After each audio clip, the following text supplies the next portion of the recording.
Кофе сергитүүчү, жыттуу жана абдан белгилүү. Кофе көптөн бери жана туруктуу түрдө дүйнөдөгү эң көп сатылган чийки заттын 3-түгүнө кирет. Андан көбүрөөк көмүр, суутек жана аргыл металлдар гана сатылат. Глобалдык кофе рыногу акчалай 100 миллиарддаган долларга бааланат. Бул мыйзам ченемдүү көрүнүш. Эгерде эксперттердин сөзүнө ишенсек, ар сутка сайын адамзат жалпы 1,5 миллиард чөйчөк кофе ичет. Бул санга албетте биздин мекендештер дагы өз салымын кошуп жатат. Ооба, көп чай ичкен казакстандыктар ичинде кофе сүйүүчүлөр улам көбөйүп баратат.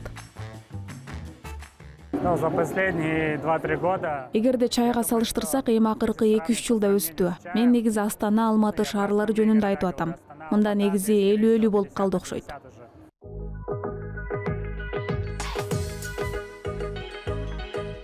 Казакстандык кофе бизнеси 25 жыл илгери өнүгө баштаган. Анын ичинен акыркы 15 жылда биринчи дан кууру цехтери пайда болгон учурдан тартып жигерди ургак менен өнүгүп келет. Ошол кезден тартып толук түрдө иштеген кофе каналар пайда болгон. Бирок алгачкы кофе каналарда адатта кардарларга сапат анча эмес суусундук сунушташкан. Көбүнчө бленд колдонулган. Жөнөкөй айтканда, бул жакшы сорттогу кофе бир кыйла арзан сорту менен аралаштырылган түрү. Айта кетсек, ал кезде коноктордун ичинен өзүнүн кофе чөйчөгүнө жакшы көңүл коюп караган адам сейрек гана кездешчү.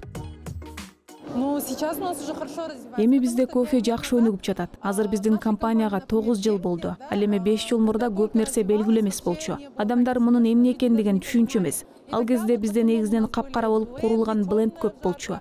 Италия кофеси пайдаланылчу. Азыр ушундай кофени ичип көрсөң, айырмасы асман менен жердей сезилет. Биз азыр көптүр 100% арабикага өтүп калдык. Жаңы кууруганга өттүк. Биз кофе машинага эле куурбайбыз. Башка колго куурулган ыкмалар дагы бар. Фильтр кофе. Азыр кофе абдан белгилүү болуп калды.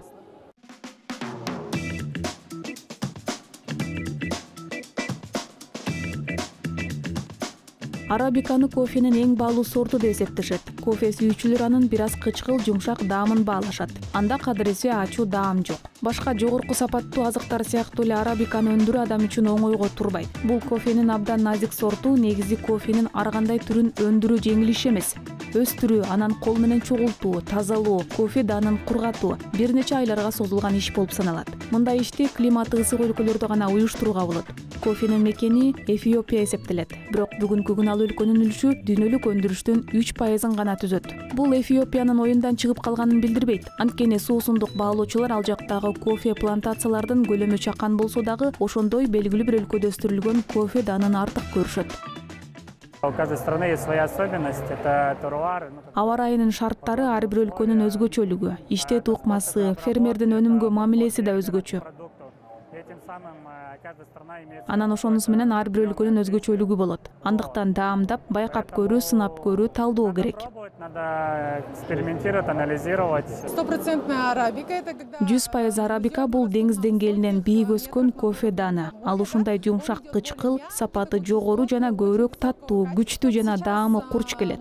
Азыр биз спешилти деп аталган багытты өнүктүрүп жатабыз. Азыр көбү сапатка басым коюп жатат. Башкача айтканда, бул 100% арабика муна сорт. Азыр арабика абдан белгилүү болуп баратат деп эсептейм.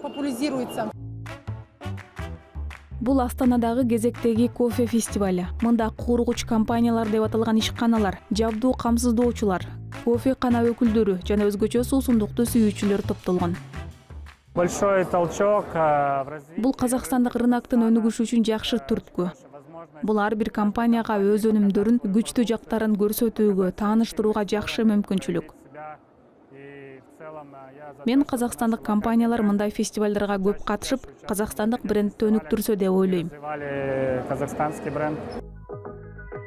Кофе дүйнөсүнө анын улуттук түрүн жайылтуу жагынан Борбордогу бир бариста өзгөчө айырмаланат. Ал казакча кофенин рецептин иштеп чыккан.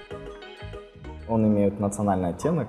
Это твердо. Ал улуттук өзгөчөлүктөргө ээ. Муну мен казак маданиятына байланыштырам. Ошондуктан мен аны кофени казакча атап койдум. Сразу у меня в голову пришло, потому что, допустим, есть, не знаю, чай по-казахски, да? Бул менин оюма дароо келди. Анткени мисалы казакча чай деген бар. Казакча кофе дегенди бир дагы жолу көргөн эмесмин. Мен ушул кофе дүйнөсүнө аралашып жүрөм. Эмне үчүн казакча кофе киргизүүгө болбосун деп ойлондум. Кофе по-казахски.